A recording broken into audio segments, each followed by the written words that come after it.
Online Scenario 9, Volarak's Arrival. We'll first look at the map. Like I said, it's a pretty, I want to say it's a big map. It's a wide map. It's a very wide map. But this is also representative of the first wellspring. I see they got some nice little ruins there just scattered around. You have, some of the trees, so that's interesting. Required sets: Age of Annihilation, Master Set, Lands of Valhalla, Waters of Valhalla, Snowfields of Valhalla. How many levels is this? Okay, it's just 4. Okay. See here, and let's read the lore part. Ostrovik has become a pivotal region in the war, bordering the realms of Uller, Vidar, and Utgar. Yep. The unplanned withdrawal of Jandar's occupation leaves valuable resources in strategic positions for the taking. Okay, so Jandar... Okay, let's go back to the map here. Okay, so Ostrovik is right here. So that used to be a territory that Jandar then actually occupied a little bit, but retreated from. That's an interesting take. That's an interesting take. So...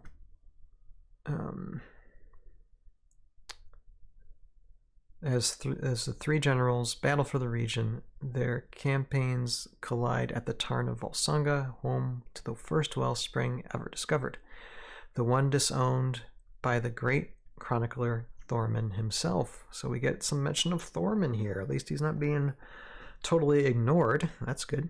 As the mainlanders contend with Ostrovik, the Tanuki tricksters gather information about the resources available and relay their findings to General Volarak. Their reports are clear. Whoever claims this wellspring will secure control of the region. The time to strike is now. Interesting. So there's your map. Like I said, it's a pretty big map. I mean, I've built bigger for Tales of Hell, but yeah, pretty big map. That's like how many hexes across? 1, 2, 3. Wait, I'll count right here. 1, 2, 3, 4, 5, 6, 7, 8, 9, 10, 11, 12, 13, 14, 15, 16, 17, 18, 19, 20, 21, 22, 23, 24. Yeah, about like 24, 25. Back and like up and down probably. So yeah, 25 wide. Probably about 25 long too. That's pretty hefty. But it's interesting. So now we get a interesting take on the region and what everybody's fighting for. So somewhere within Ostrovik is the wellspring that Thorman first discovered. So that is interesting. And we got the map here. Good. It's an interesting looking map. Here, we'll probably got the wellspring in the center there. And let us read through the scenario. So Online Scenario 9, Volarak's Arrival, and let's read through this lore bit amidst the cacophony of steel. That's a word I need to look up. Gunshots and explosions. The Tarn of Volsunga is drowning in combat. As the warring generals' forces crash into one another, only a few keen-eyed warriors notice the incoming war blimps of an unforeseen addition to the fray. Unprepared for such a development, all prior strategies are hastily abandoned as unidentified soldiers deploy rapidly upon the battleground. Excuse me. The commanders realize that this unknown's army arrival changes everything. Dang the long-term strategies. I'm sorry, I'm not going to even do that little curse. All that matters now is controlling the wellspring itself. So it's interesting. So they're fighting amongst each other, and then Volarak dives in, and they're just like, who is that? We don't know these people. It's like, okay, let's start attacking them. What you don't, actually, it's like the enemy that you know is better than the enemy that you don't know. It is true. Goal: secure the Tarn of Volsunga or be the last army standing. So you can have up to 4 players, so that's interesting. So you got more interactive there than just, one-on-one. This can be 2, 3, up to 2, 3, or 4 players, so that's cool. Set up, place the glyph of Brandar, power side up where shown. Boom, at the center. Then after building their armies, the players take turns placing one army card's worth of figures at a time onto the map, placing them on the edge of the map as indicated by the green starting zone. Okay. Figures may not be placed adjacent to enemy figures. Each squad figures must be placed so that each figure from that card is adjacent to at least one other figure from that card. 2 players drafts or brings 600-point army, 3 players 500-point army, 4 players 400-point army. Scouting parties. As the armies converge on the location of the tarn, forward scouts take advanced positions. When placing figures, each player may keep 1 squad army card of small or medium figures in reserve to place after all the figures have been placed in starting zones normally. Okay, when placing the scouting parties, start each player who placed their figures first during setup. Each player may place their scouts on any non-water, non-ice spaces. Scouts must be placed adjacent to another member of their squad and cannot be placed on glyphs or adjacent to enemy figures. Figures with the glider landing or the drop special powers may be placed this way instead of through their usual placement rules. That's kind of cool. So you can actually add the airborne elite in this and have them be actually viable in this.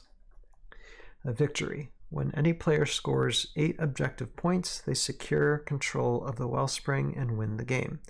Alternatively, if at any point only 1 player has figures on the battlefield, that player wins. At the end of round 6, the player with the most objective points wins. Okay, we can go up to round 8. In case of a tie, the player with the most points on the battlefield wins. Okay, special rules. Fortifying wellspring water. The Tarn of Volsunga, though unused for decades, still possesses incredible power. Figures occupying a wellspring water tile roll 2 additional dice when defending. Interesting. As the water's visions of victory inspire those within to hold their ground. Oh, okay. 2 additional dice. So even if you were a level below, you'd still have a little bit of advantage. With 2 additional defending dice. That's nice. Fount of Power. Glyph of Brandar symbolizes the fount of power, the very center of the wellspring where its power is at its strongest. Figures occupying the Glyph of Brandar, fount of power, roll 1 additional die on attack and defense. A double space figure occupying both wellspring water and the fount of power only applies the fount of power special rules. Okay, so not double. Okay, so they made that clear. Beware, the power comes with a cost, and the surging energy of the fount consumes and withers those who stand amidst it. At the start of each round, a figure occupying the Glyph of Brandar suffers 1 wound. Interesting. So you want to try and get them off before the end of a round. At the end of a round, each player scoring. Okay, at the end of each round, each player scores 1 objective point for each figure they control that occupies a wellspring water space. A figure occupying the Glyph of Brandar scores 2 points instead. So there's that back and forth, that give and take of, at the end of the round, you can get your victory points, but you have to take also a wound cost as well if you're not able to move your minis. That's interesting. So that gives that balance and trying to make sure your objective is going to work. That's okay. Objective points tracker. Okay, so this is the point tracker. Okay, and this is the round tracker. Okay, so up to 6 rounds. Okay, and now you have up to 8 points. Okay, that's interesting. Well, this is a fun scenario, where 2 or more can play. So it's good that they still, we're looking for variety. All these scenarios provide a lot of variety, and this one, you have up to 4 people playing it, so you can have groups of people just having fun with it. Different armies.